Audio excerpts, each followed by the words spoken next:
Hey guys, had a question come in from lesson 10.4, it was number 22, where we're given the general form of a hyperbola and we're asked to find the center, the vertices, the foci, the equations of the asymptotes, as well as to use the equations as an aid to graph the hyperbola. Okay, so anyways, let's get after it.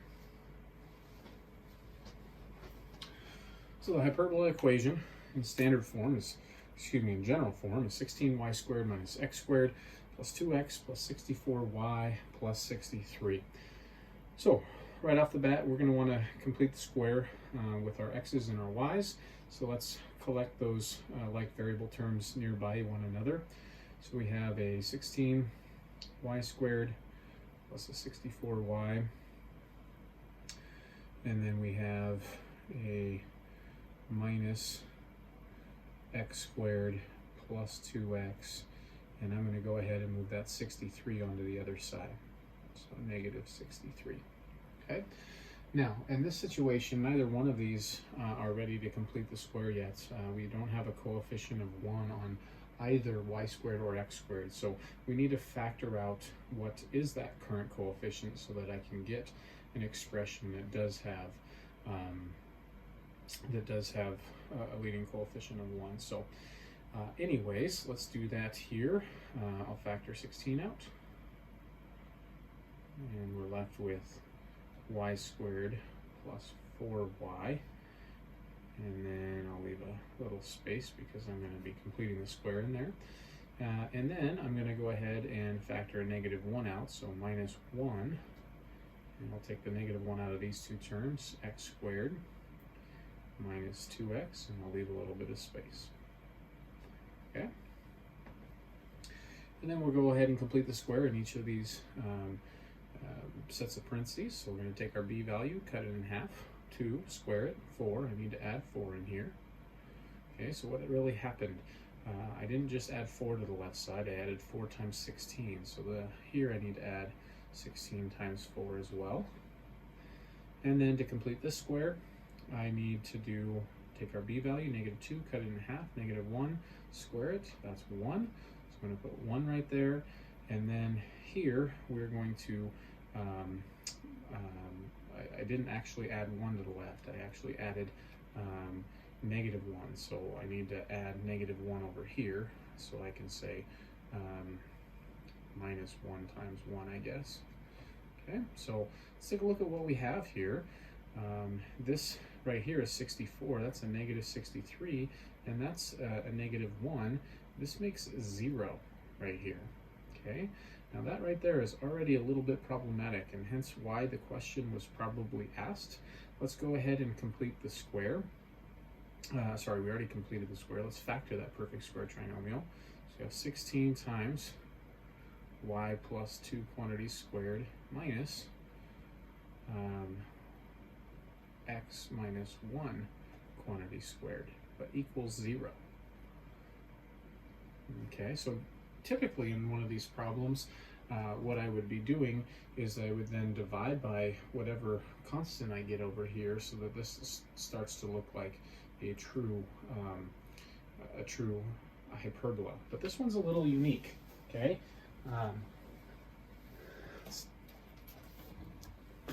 I believe this is considered a degenerate conic here in this situation. I think what we have is 2 lines, if I'm not mistaken.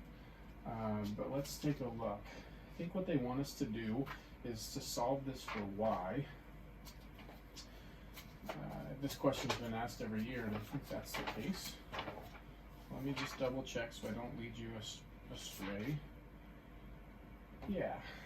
Okay, so because of this not equaling 1, we really can't say this is actually a hyperbola, because there's no way for me to put this, there's no way that I can put this into x, well, I guess in this case we've got it written as y minus k quantity squared over a squared minus x minus h quantity squared over b squared equals 1. There's no way I can do that, because when I have equal to 0, I'm not going to ever get it equal to 1. Okay. So to help you realize what this really is let's take the time and let's solve for y. Okay.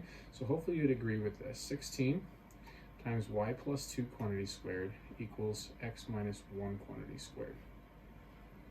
Okay. And then what I'm going to do is I'm going to divide both sides by 16.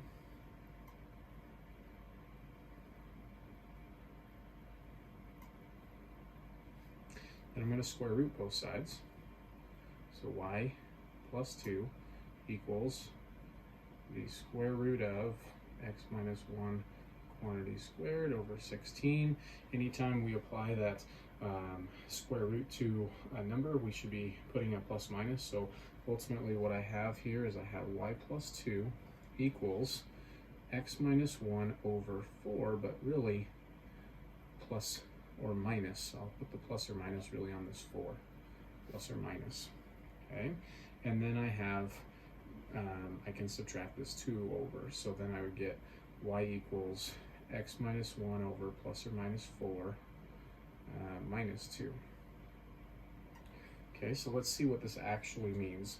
Okay, I'm going to split this up into the two equations that you would get. If I divided by 4, not negative 4, I'd get y equals, that's 1/4 x, and this is a negative 1/4 that I'm now subtracting 2, or subtracting 8/4, so this is really minus 9/4. And then if I divided instead by negative 4, I'd get y equals negative 1/4 x, and now dividing negative 1 by negative 4 makes positive 1/4, and I'm subtracting 2 from positive 1/4, or I'm subtracting 8/4, and so that would be negative 7/4. Okay, so really what this whole thing ended up being is 2 lines. Okay, and this is a set. This is indeed what we call a degenerate conic. Is these 2 lines. So if I was to graph these, well, let's see how well I can graph these. Okay, -1, -2, and we're going to say that we're going by quarters here, so let me put some extra tick marks in there. So, all right, -9/4 is just a smidge, one of those tick marks past 2, so there's your -1, -2. Okay, so there's my -9/4 is my y-intercept, and the slope of 1/4 means up 1/4 over 1, or up 1 over 4, but I'm just going to do that. Okay, keep my spacing here about the same. We'll call that 1. So up 1/4 over 1, up 1/4 over 1, and you get this line right here. There is my line right here. And now to do this one more time with this other line, we get -7/4 is our y-intercept, and our slope is -1/4, which means I go down 1/4 over 1. There's where they'll intersect. Up 1/4 over the other way 1, and we get that line right there. Okay, so what is this really? This is actually 2 intersecting lines in this problem, not an actual hyperbola. Okay, which if you really think about hyperbolas, you know, sometimes our hyperbolas can look almost like 2 lines, and so you can see how we could potentially run into this, and that's kind of what's happening here, I believe. Okay, so anyways, I really can't answer the question, find the center, vertices, foci, and equations of the asymptotes. I can sketch the graph, I suppose, but I really can't answer those other things. I can say that there are 2 intersecting lines that I can say intersect that. That's the ordered pair 1, -2 is where they intersect. Okay, it's kind of like the center, I guess, but it's not an actual center. So completely understand why you asked this question, and it's kind of a tricky question, I guess, in a sense, and my intent's not to trick you. My intent is this question always gets asked every year, and we have a good conversation about this unique situation where what looks to be a hyperbola, and in fact even with the second part of this lesson where we classify conics based on their general equation, we would say, well, look at your coefficient on the x squared and look at your coefficient on the y squared. And if you take the product of them and it's negative, then we say that this is a hyperbola. Well, this situation actually is not a hyperbola, even though it looks that way. So, and that's because we're not really dealing with a typical conic section here. This is under the category of a degenerate conic.